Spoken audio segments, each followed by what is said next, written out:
for and me bua for pa me bua for too much. 3 weeks ago and a NDC for no buy. I know must say Twene Jonas. I dear John Mahama no. And I'm saying dear John Mahama also ube believe say John Mahama any Kevin Taylor ebwa share that she share who transfer to Chief Justice so.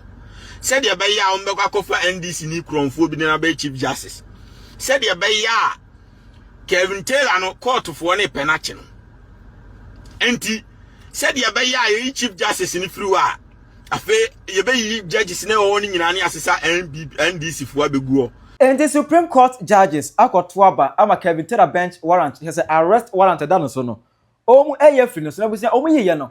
Na za asem na abeye na aze ejebi ade eyeden tipa na Kevin Taylor arrest warrant da no so no. Supreme Court judges aje say Mahama aya point on foforo do mba mu no omu atimi akoyi Kevin Taylor arrest warrant every so. Na secret na ho no na abusia apia bontene. De o magi Twene Jonas e expose abebomu a ochema ye NDC for na nkasa ene be ma no this particular info a efa de ntia Mahama e ma judges no eyi the arrest warrant every Kevin Taylor so na busia ohun ebejuru aha Penyah block media mesra say dey dem obe like video no other ma subscribe button so na back the cable notification and connect latest updates na ba kire wa adwen dia ma me e wo comment section mesra say obasoa no a share video for so anya bi ahwe enti enra wi ano anam bro video am ka kire say Kevin Taylor ne arrest warrant na eda no so no okopie mu Supreme Court e mo call ye no judges 5 and I got 2 as well, but say ye arrest warrant every Kevin Taylor so. And out of the 5 judges, no, emu 4 they voted in favor of Kevin Taylor. And I say, omnya end these judges.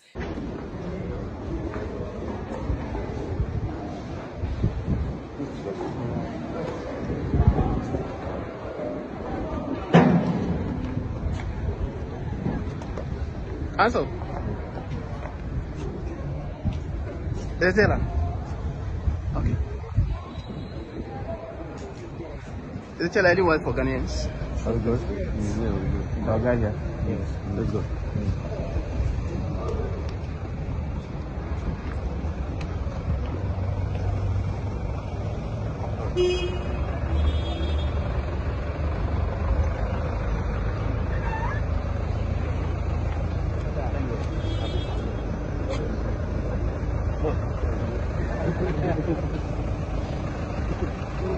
Reaction to what has just happened at the Supreme Court. You are moving the motion on behalf of you saw what happened. So yes. What do I have how to do how do you receive this news from the Supreme Court? The decision of the Supreme Court. That's exactly what you wanted. You got what you wanted. We are happy to have that decision. And our client is now a free man. There was an issue about why it took you that long time before eventually having this done today. Yeah, the authorities are clear that when the decision is a nullity, it can be quashed anytime. So there's even a case of Cable Metal versus Barclays Bank, where the decision was quashed 9 years on. Okay, we wish you all the best. Okay. Thank you. Judges na Mahama SW omu in nansiye no na emotere eka ho ana 2 ewo hodada eti omo got 2 aba no na say automatically in favor of Kevin Taylor omo akoto say na Kevin Taylor na arrest warrant eda no so Kevin Taylor na arrest warrant eda no so je say otu na si Ghana hanka bebe ojira na wo say etimi chi no watimi akoduru Supreme Court ya nchina ntum ama hokra no ya sa akoto so aba eyi arrest warrant every so na so be na manfo no bi entia say jet omo no mukase no nyande bufuo anas fire Mahama say adena Mahama yesa oku Ghana ni mase Ghana democracy no ototo na say jet o say o makonkon Ghana na Twene Jonas e the expose abebom dentia Mahama share Supreme Court judges ema abanum go to no mkoto ma Kevin Taylor dentia omu yesa Twene Jonas e the expose aba na busia yenkon go take Twene Jonas ensema all camera Janfo and me buafu pa me buafu too much obaso anu ahye no kwenti se de bia amoyana na pepepe ti se de bia amoyana me bu ayren afu too much me bu afu de too much cause Jimino adoso abroso Jimino adoso abroso Jimino adoso abroso abroso Jimino adoso ayden abroso. Of course, me powerful machine and me empower and I'm competition. what I say SUV kakrakan me na pampam na mu me na matuko afi na mbeko New York me na pampam na mu homa ni mu ye na afi na mbeko New York matuko ami na mkro bi so but Jimmy no adoso abroso ye say me bie warm up what I say or say I feel let's feed the rooftop. Yes, rooftop in here, but don't get me wrong, I really hit me too much. And it is what it is. But don't get me wrong, the BMW M competition SUV, my V12 got me situated. I'm still enjoying being rich. I'm chilling, man. It's in me. I'm a fa. Well, it said yeah, I really see a boy hard, so still the AC is still low. It's still low, and so I'm still high. What do I say? Not me to Sports Plus. What do I say? And I'm the to Sports Plus. What do I say? But my year through how the about to comfort settings. What do I say? I relax because still is in Miami. Oh, me powerful beast in the M competition. 3 weeks ago, I na NDC for a buy. I know I say Twene Jonas. Yeah, John Mahama sem. Yanuntin ye dina chia over the years. And why then nyame adom. Wa boa me ye dina ba power. But ye John Mahama ye no. What you say? The John Mahama ye no. Em wa ye. And I'm saying na John Mahama ye. Also ube believe say John Mahama any Kevin Taylor eboa share that she share hu twantro to Chief Justice so. Said ya be ya ombekwa kofa NDC ni kronfo bi na be Chief Justice. Said ya be ya Kevin Taylor no court for ne penache no. Enti said ya be ya Chief Justice ni free wa. Afe ye be yi judges na wo ni nyina ne asesa NDC fo abegu o man so ye nchechire ne sa NDC fo na kan asase mu echem yo na mbe ka kire mu refi a bo betimi akope video na tie. Enti Kevin Taylor ede ansansani dali koma John Mahama mani kodi no ana nka ope post amano na ho na mfa enti se sia no Kevin Taylor no ne yire John Mahama no ebe ma mu post na the only way a ombetimi ama mu post e wo Ghana appointment a ebe ye ni se age se ya eden yama court at dismissing the criminal record no any ni crime na ida ne so no nya se anka Chief Justice mu claim so diska koma ne ba obi antimi enko suspend ti say sami jamfije say good sika ma agradai obi ani what me suspending one day kura enti so mu twa ntro so ama me ne sa ti NDC fo na se mo ka kire me ne say John Mahama de oye no de ye be ko opposition forever enti bra na be hiti no enti kwasia no ma ye ne Chief Justice na NDC ni no ono ani nkofu na frame ka chem say John Mahama de envelope kakraka ene NDC fo de akoshe ni nsem so onye bribe na on dismiss criminal record that why so Kevin Taylor buane so because Kevin Taylor no ekutwa ntro to judges fo ne so enunti obi twa ntro to judges so a was a judge de no call remind so a criminal enti sakwasia ombeka che minim say ntro ntimi de me kura me kan be 2 days bi na me jaye because mampanyini bi ani ho a obeden obekwa akotua bribe ama judge say judge any criminal case and dismiss criminal this a John Mahama nko ati NDC fo ni ka chem say John Mahama ko jimi no enti memra mema ne warning no na minim say ya grow mukai say video no enti John Mahama kwasia no akofa Kevin Taylor natna private jet ene nem kwasia made o mabegu Ghana e de o maba betena vice president residence enti Kevin Taylor is being treated with our taxpayers' money. He said, yeah, Yatu Obama no as vice president. Now, John Mahama, nti ojaina we are na say we are boa. Kevin Taylor kroya oni okuje to abra kwankwasi afo mienu kotena Washington. Esi share mra say omumma MPP ni visa.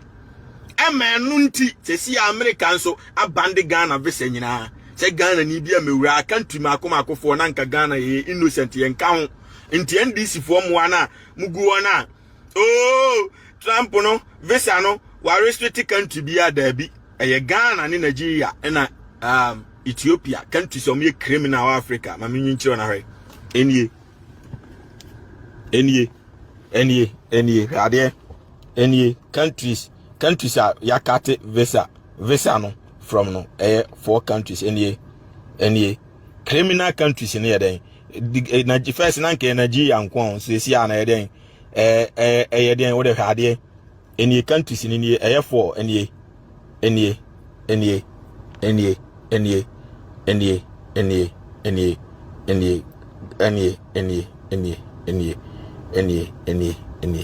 menim se mu hu a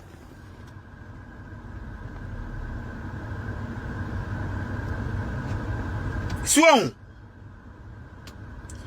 enti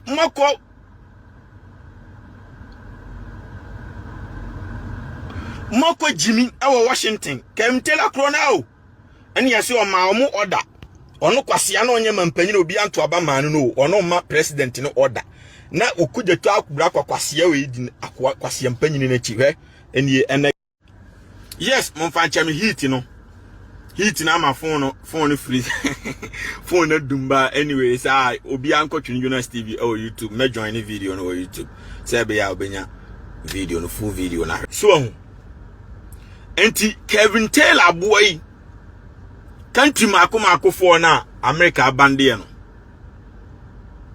eye Kevin Taylor boy o na de akoka ho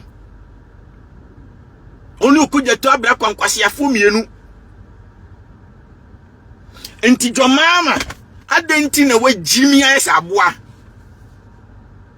John Mahama adenti na we kwasea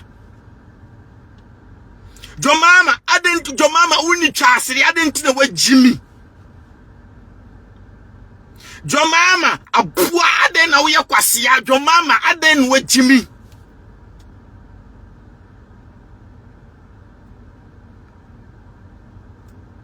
etiesi ano ya bre ade ndisi aba power entimu be Jimia mo masa akwete opposition bio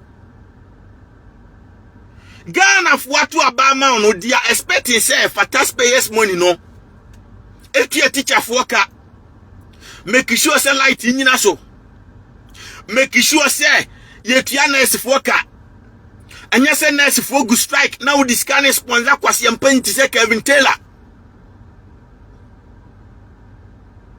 no, they are expecting you say for sikana yedi amount yedi Ghana o minor shows and for sikano esumo mino and cry to Kumasi accident kumnipa for bie kwamu ye ni dual road enu ntini yakoto abama o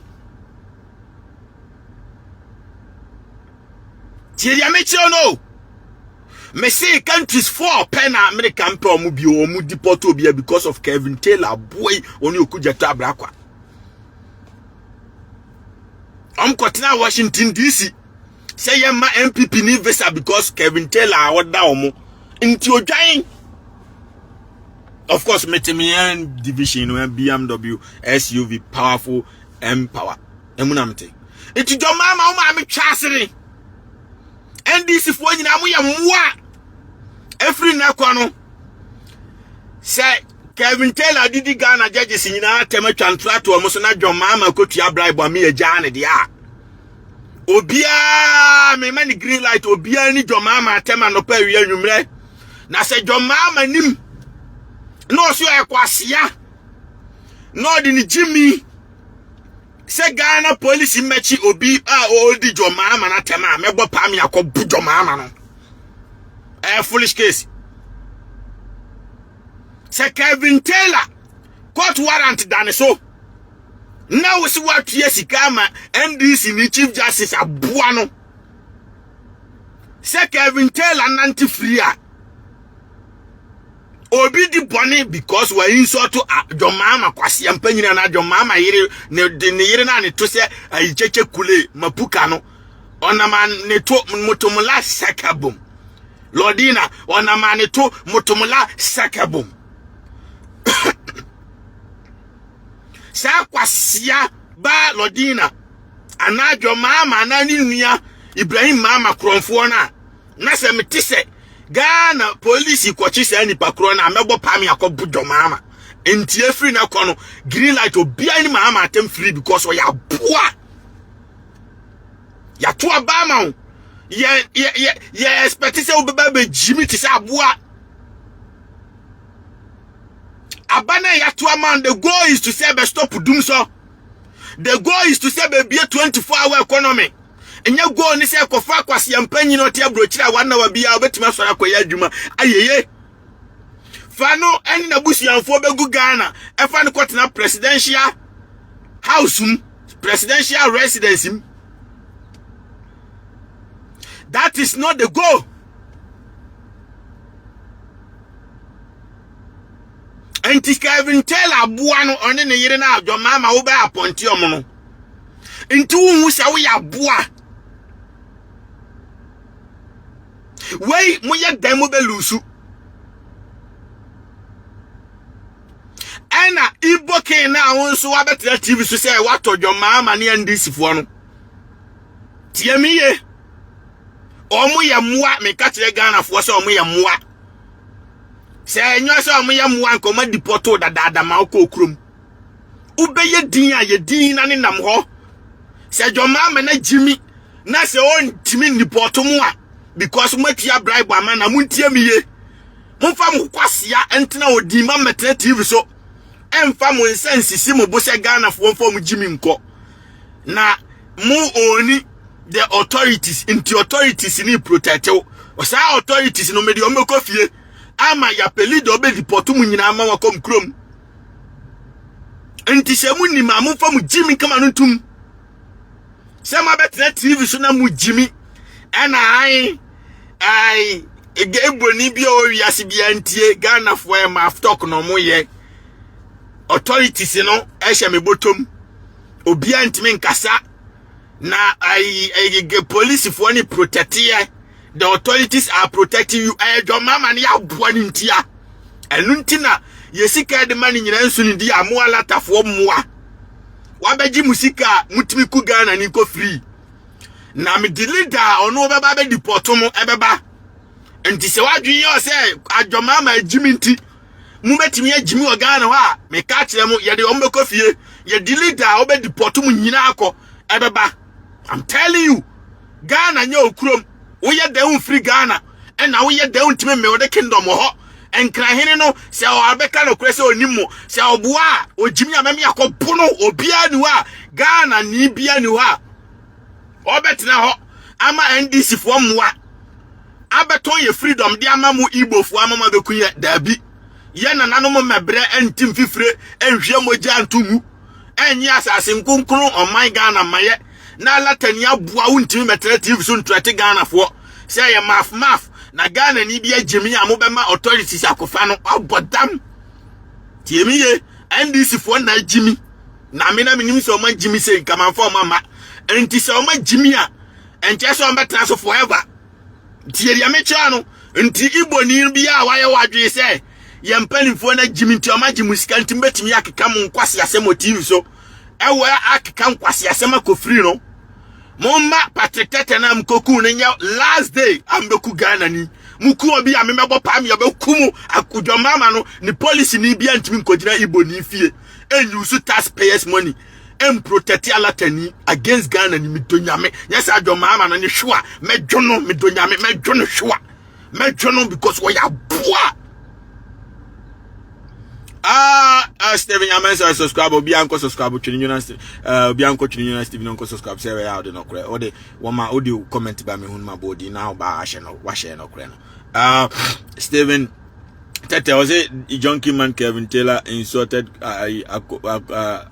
Nanado they insulted Nanado they didn't say anything no tune for and everybody. And I don't know John Mahama na tia ni skase oni atem. I don't know normal me hono nyame problem. Ba say teacher for tifie. Omo nkyere nkura de. Nurse fo nya sika because ye ntue omoka. Ne de Kevin Taylor to payroll. Ade na betena ho Afro private jet de na betena presidential house na ye feed no. Ayama no V8 ama national security bon ho ban. Eno no aye wesi sa resources we nyina wo kwase mpanyin we ho no eno eche se John Mahama ya aboa che nipa bia wi ase ti de me chiro ni yo se obi nye government worker o ye nto abanyin se we mampanyin ana minister ne na court na president fie ne man 24-hour security near the taxpayers money na be to doctors and nurses and teachers ama o minor running into omuka near the scan hwe kwase empanyin ne na yere mu nyina gu payroll because wa jana djuma ho abetena Ghana enti esia no Kevin Taylor no John Mahama tu na betena Ghana woye vice president a wotewa oni John Mahama ni rule your mind enu nti no mko Washington ko shate embassy down American so shate American embassy down Ghana no because omo ya moa monwene ese mu se Ghana embassy no the same way America ni bia mesala iso kopa visa e Ghana fo nko ano sa na America embassy no Ghana ni bia nkosala iso kopa visa wo ho e America fo nko anti ko shut down American so e be shut Ghana de down da bio magimi na junkie life now no ma ya masisi ayere number the second most notorious and criminal country in Ghana in the whole Africa in the United States I blacklisted so ina John Mahama krona asa di Jimmy Akufa Igbofo abegu Ghana ho ina Igbofo no area stolen cars omone criminals area stolen cars no omnia afa Ghana port ina sisi ano America Trump di abeto so say Ghana ni bia criminal sisi stolen cars ekwa omochi omo NYC omochi cars mako 500 ewo I port ani nyina mo shipoko Ghana e ho am Nigeria for Ghana ni sa krono ni poda Ghana ni bia nu a ono ba bruchi se me ba be wiwi nkofo ka free rental company ana car dealership na me de aba Ghana da ebi ni wi ase Ghana ni ba be dra bruchi a o pa adwuma bi na akoye yensom no anya kakra lala sulala se ne na busuafo enti sa crime kese we series of crime criminal empire we no e na alatafo na egu Ghana ho na John Mahama kwasia na ma mu full security full soldier kwasia ante TV so ase ma kan wante wasi ye taxpayers money na di tua teacher fo ye di tua police fo ne soldier fo no John Mahama me e bo sa soldier fo na bo Igbo community ho ban omo bo Igbo ken na ho ban sa se mu pa anti John Mahama onye kraman ya foreigner ban na betinya bo obi krom ni yedi soldier for ana police ibo ne ho ban foreign akura ane na mobi kroma ukura usuro say immigration for kura nchu ni porto ntu na ma we ya alert aye ko bisa Ghana for ene nam Nigeria say omo nam a omo police ni kura omo fine omo pe ba bia lata minim Ghana for bebre a omo ko other countries omo fa ko Libya ebi fa Nigeria bi fa Mauritania before omo duru treatment e de omo fam no ye nko an ye panifo ye mmoa to the extent alatani timi ba no abeto man president no TV so di Ghana for atem e threat omo e de nse sisi nebo the authorities are behind us and they are defending us, they are protecting us into Igbo ni bia amera na the community has school, the community has banks, the community has hospital, the community what kind of nkwasi amamu is this? John Mahama obekofie we are poor. John Mahama obi kofie. John Mahama we kwasia. John Mahama obi kofie. Kwasia ye nananom kwame nkruma mmekunto kwade nden. Enyo man si wo engani independence. Nye beto independence na twene. Ene ye deport Ghana for left and right because Kevin Taylor kwasia ne start here. Ena Igbo fo no so de krono abefra ye din no. And Igbo for ni via cast ba Ghana ho say because sisi Ghana mampanyini kwase na je ombribe no aye omu nyina citizen. And muntie mi alatani a wo akoje Ghana passport no. John Mahama na jimi no de amawa. Onye Ghana ni ye bepe mampanyini a obeba abechi mu nyina deport mo. I'm telling you the fact because the good name of Ghana anya meme ba broche foforo na America. Unya kase oye Ghana ni abroni timi tamude ukura ni fie kwa. Me ba afoforo no, me ba America afoforo. O kase oye Ghana has a better name ewa abrochi. Nigeria ni bia ye mpano. But ene akowie se Ghana ni Nigeria fo na America fo mpeye. Ene dom website say ye rapists, ye criminals, ye criminal empire. I didn't hear because alata fo na egu kromu ono. Omu di bone in the name of Ghana. Ye be chi omu nyina omu kura Ghana passport. Inti NDC will go home. Nya wenti na meka ase ento aba mamo. Inti Supreme Court fo ni nyina mu ni twasere mako. Stupid people. Wodi amamente se obi ditina Ghana di judge bi atem. na judge bia ntimi antwa damage Kevin Taylor na judge kro de ne kwase abeka se nipa kro di na tem no obetwa damage na medonya me judge kro no obedwane Africa na ho Kevin Taylor no kamo fa no come back 3 days 4 days no bia hu se munyimi no bia hu se oh asem da quarter obi ntimi mfa ne pe emetwa ntronto judge so asem ko court ne enkan wie ya obi ntimi mfa abon amma abontin emeka asem e wo court e say stay court wo but then ma Jimmy to the stand say mama na look as if say obia timi be kire na dwen e wo asem bi e da court obia timi be ka bi enso te nya dwomama kwase ya katama empanimfo mu nim nyansa di so te se kufo panimfo mu nim nyansa te se atames mu panimfo mu nim nyansa asem kokoto a obia nim se ye kodi ni equally ena asem kokoto obia nim se NDC fo mu wana dwomama asese o maguguo enti ye kodi against ye di in favor of NDC ni aboa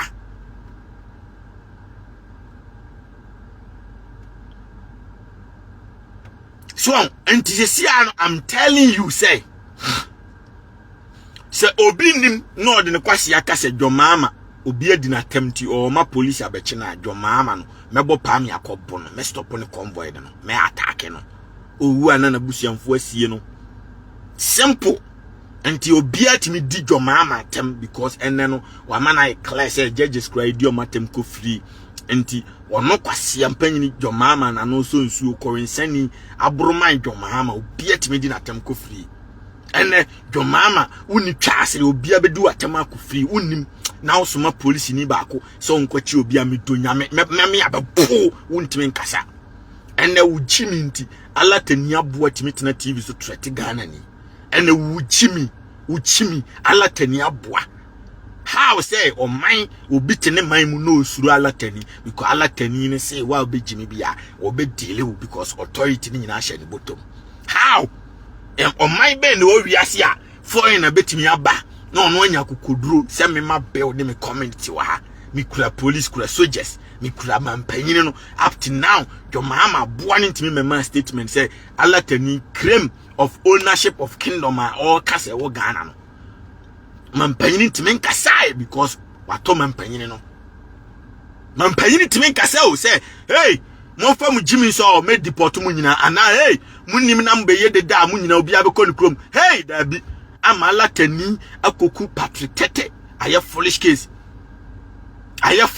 ala tani no kura ntimi amagina TV so ankese oh me sorry say minua Igbo fo no aku Ghana ni na ebe make sure say Igbo community no yenku obi abi odabi ono no e de esi ne bo say they own the Ghana authorities. Now look at this a Jimmy edi asu. Look at this a Jimmy into your mind we are not safe. Don't get me wrong, alatani Igbo ni ori ni Panam. Enti oye den obekum nipa.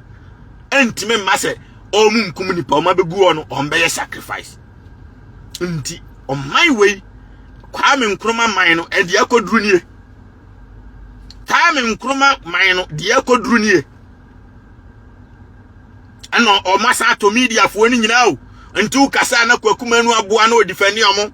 O kasa Captain Smart aboa na o defend omo. O kasa na kwahia bi e defend omo. O kasa na NDC bloggers ni nyina latafo na sa to omo. O kasa na omo nyina beguso defend omo.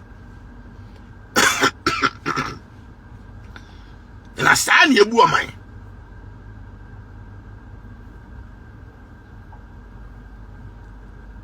Sa na ebu oman. Obisi I'm crying for this country. Me de Mahama Kofi ya ni enya leader papa obitima be deport omu nyina ma obi akọ ne krom. Ade na leadership na NDC fo na yem wantia. Yenya leader onim nyansa oba obi deport omu nyina ma obi akọ ne krom. Nti esia no wonama ye careful because esia na John Mahama aton Ghana ama latafo no. Anajo mempie rough. What you say? Oh, froka make sure say onu nua no modos na mo fro. O kona taxi gina baabi anajo. Na se enipa ensa tim no mo se be hye mfimfin na nipa tim dada nkonkotenam o kona nipa gu akiri ankotena front. Ombe kwa kokun because isi ana John Mahama aton Ghana ma alatafo mtimi nya board bet na TV so e threat Ghana for e na ye foolish case you gotta be more careful. And a John Mahama say odo kwasia atam yesika edi tua Kevin Taylor kan untu se wajimi na wonya sika ntua teacher for unhu se wo ya aboa won ne to abama say behwe Kevin Taylor ni na busianfo obia to abama say behwe teacher for behwe nurse for beye ka kwan bema 24-hour economy no bema ne nya adwuma nti adan na won forget Kevin Taylor jimi no na wonye dan already no adi kan do abeto amane mu America wonu nti na sisi America for deport Ghana for nya omo anka ade na South Africa for na mkrumu a obi anche omo even Jamaica for gukroma obi anche omo den ya Ghana ni nkwa na sisi America for mpom because Kevin Taylor boano ene okujata abra kwa shut this down and omo so shut Ghana down and you see an also wo ma Ghana ni emma Ghana America ni ma Ghana omo so omo ma Ghana ni ma America simple I draw nti you see ana Ghana shut down our international countries because of mujimi nti mun learn from mujimi alatani obi ampe no nti we alatani citizen wo kroma o se kro no or the document no passport no be di bone sa or the best coming ko for sa because now they say now kro no ababe yeti so mu kro no ti dia mechani yo enti sa alatani ni TV so a offer momre o na your community ni a big we own Ghana authorities se ano or the criminals ni be gum omuku Ghana for no mo scam ya brofo omuku Ghana for no mo scam ya brofo omuku Ghana for no mo enti esi ano onama ye careful na nkwasiafo pa ni ato abamom emwa ani ato abamom. And John Mahama is a disgrace to Ghana. John Mahama is a disgrace to Ghana. It is in the history of Ghana. On na kwasia mampanyina wa Jimmy bia ni obedru John Mahama. In the history of Ghana, governance. I'm telling you the fact. What am ye sika ma obadi akoye boxing ama onye skentua nurse foka. O si Chief Justice the Sky Command Benti or Cronfo. No akofa Cronfo the number betina so onye Chief Justice. Na Cronfo no criminal court warrant da akwa isu si yenche no. Ama date ni 2020 unti a expire wa ma court. Unti a expire o asisi ano yentime mani date for fronti ohia arrest.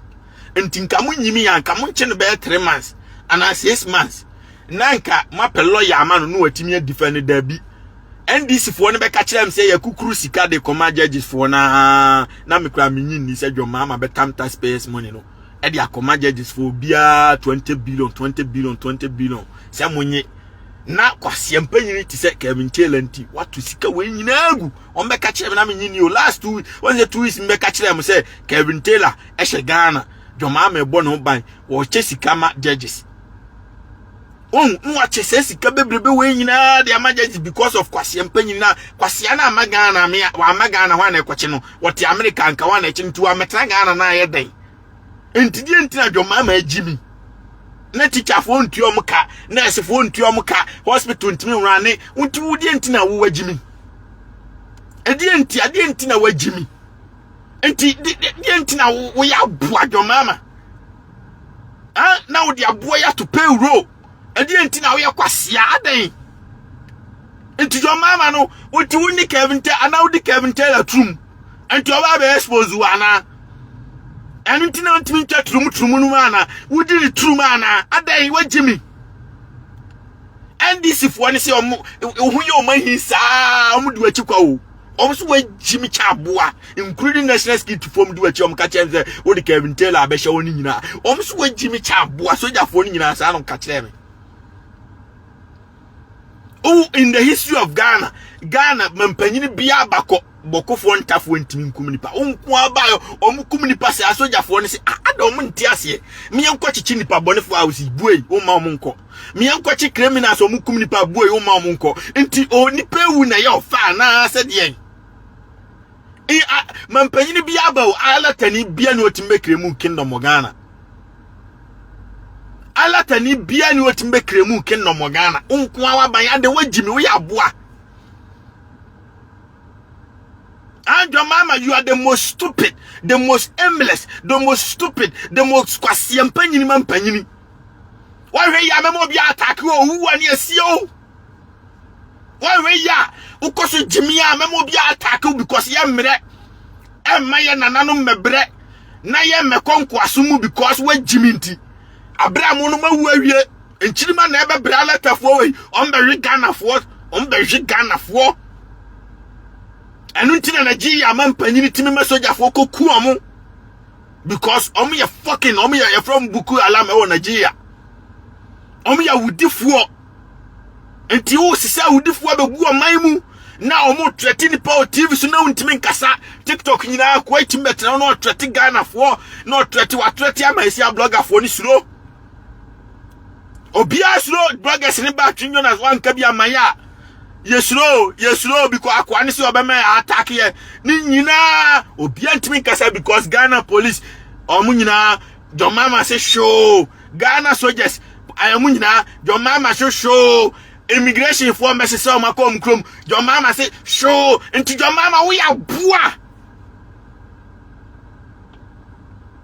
enti don yamro say Akufo-Addo time and na latafo kremu ownership of land ya kasamre John Mahama boya ma blogger for sika say Medina tem say Akufo-Addo time ena Akufo-Addo cost of post me ma NDC phone to kwan wo Washington ka be hu dia blogger for be ye say Akufo-Addo time ena yet wana enipa kuboko enipa wu rough ka be hu dia NDC for bloggers yi be ye na bisawo say konfo ni ka se kromo a otimbi alatani no ena omukoku Patrick oma misase na busuani ye hwan Patrick na busuanfo nyina NDC fo o free voter Patrick Tete omkoku nu afrawo na busuanfo ye NDC fo nti alatani beku a na oba be wiawa o misa baabi a party a join ni oba beku because ye mpanimfo na jimi they sell out ti dia mechoni ye John Mahama ye kwasia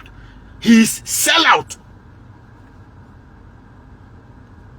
So until the money is there, every teacher for one account, teacher for na mu hame 10 months yentu ya muka no enye me no maka mu amudi dance every video bi a me post to bi am ne to ase ye money nurse for na da bi am hame no se me meka o meka sa o na yentu ya muka munya sika nidi munya sika mfidi mu ma munya sika ntu ya mu lad be munya sika no ho John Mahama de hwe Kevin Taylor aboa ne nkwase ya ma na hyewofo ma nyina si ya uru soja for ne si ya enru omo school mu Ghana isi Kevin Taylor lives in Ghana 24 hours or kodi Johnny yiri kodi jai national security guidance said you are president yeah the wow pia police for pia nipa gu kwam anti saano John Mahama no ye to aba ma Kevin Taylor na ye to aba ma anti aboa adenti na Akufo-Addo bae no kura nkofa akwase empanyini bia on man presidential convoy and so dede be no ma ye Ghana ho na kwasia te Kevin Taylor oban oti lan krusamo V8 and ye taxpayers money na man V8 ye taxpayers money na man national security soldier for ne ka kire minyina na musu. So according to Twene Jonas no, this is why Mahama Emma kwan say ye Kevin Taylor arrest warrant na edan so no ye ni emfree ne so ubetu a kire wa adwene ama me e wo comment section aha yi Penyah Media aka